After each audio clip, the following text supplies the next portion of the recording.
Dear students, so in this lecture video we are going to discuss about what is modal analysis, how to perform modal analysis in finite element approach, then what are all the fundamental parameters to be known before going to know about modal analysis in FE.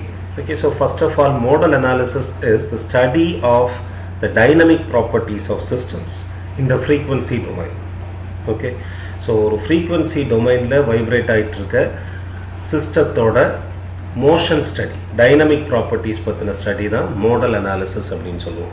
So என்ன மோட்ல vibrate ஆகுது, என்ன mode ஷேப்பில் vibrate ஆகுது, so எவ்வளோ deflection or deformation அந்த mode ஷேப்பால் நடக்குது, எவ்வளோ நேச்சுரல் ஃப்ரீக்குவன்சியில் வைப்ரேட் ஆகுது.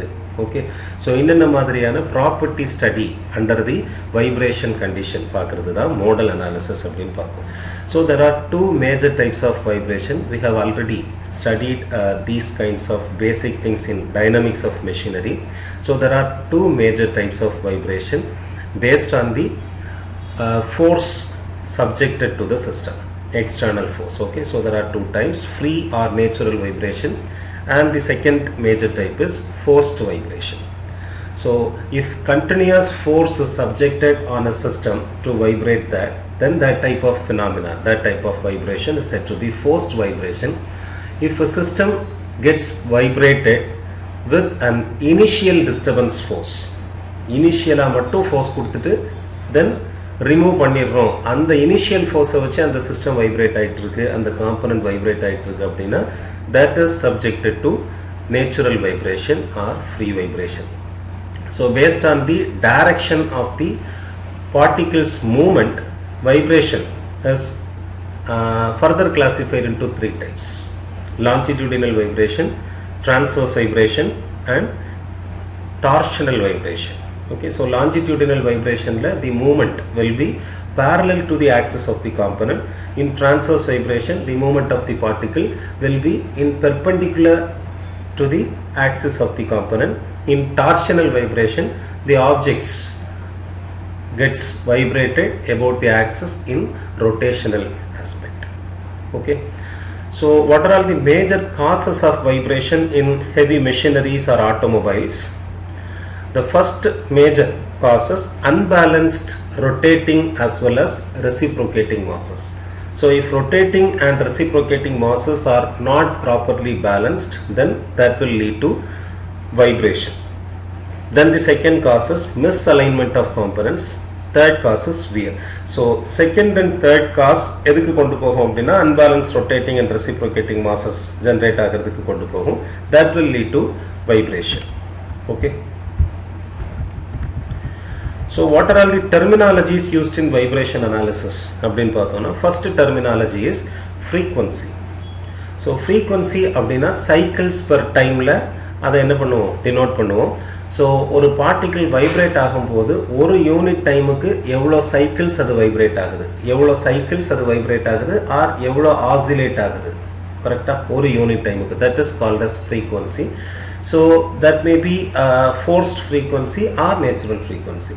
ஸோ நேச்சுரல் ஃப்ரீக்வன்சி அப்படின்னா முதல்ல சொன்ன மாதிரி ஸோ ஒரு பார்ட்டிகிளுக்கு continuous force disturbing force subject பண்ணாமல் இனிஷியல் டிஸ்டர்பிங் ஃபோர்ஸ் மட்டும் கொடுக்கும்போது ஒரு யூனிட் டைமுக்கு எவ்வளோ சைக்கிள்ஸ் வைப்ரேட் ஆகுது, that is natural frequency. So amplitude அப்படின்னா டிஸ்டர்ப் பண்ணுற அந்த ஃபோர்ஸாலேயோ அல்லது நேச்சுரல் ஃப்ரீக்வன்சியில் வைப்ரேட் ஆகும்போதோ how much deflection is experienced by the object against that disturbing force is called as amplitude of motion or amplitude of vibration. Then next or important terminology is resonance. So resonance அப்படினா என்னன்னா ஒரு ஆப்ஜெக்ட்டுக்கு external force subject பண்ணி vibration கொடுத்துட்டு இருக்கோம் அப்படின்னா வச்சுக்குவோம். So அப்படி external force கொடுக்கும்போது வைப்ரேட் ஆகிட்டு இருக்கும்போது ஒரு பர்டிகுலர் ஃப்ரீக்வன்சியில் that object will be vibrated, will be experienced vibration.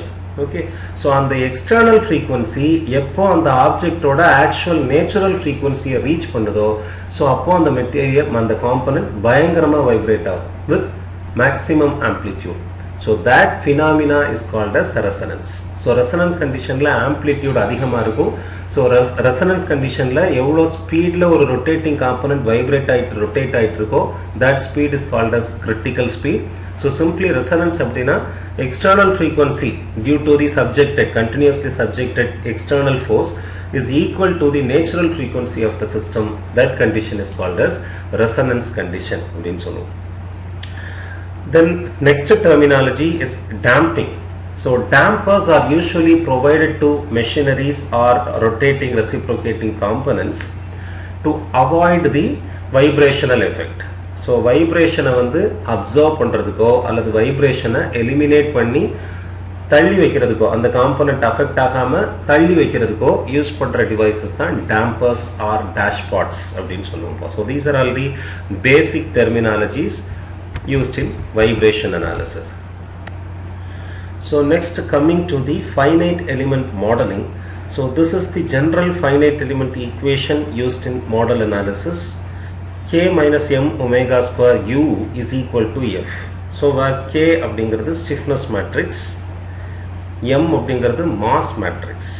So இதுக்காக மாஸ் மேட்ரிக்ஸ் இங்கே வருது அப்படின்னு பார்த்தோன்னா, ஸோ வைப்ரேஷன் அனாலிசிஸ் பண்ணும்போது சர்க்குலர் ஃப்ரீக்வன்சி கால்குலேஷன் ஆகட்டும் நேச்சுரல் ஃப்ரீக்வன்சி கால்குலேஷன் ஆகட்டும் மாஸ் அப்படிங்கிறது ஒரு ப்ரிடாமினன்ட் ஃபேக்டராக இருக்கும்.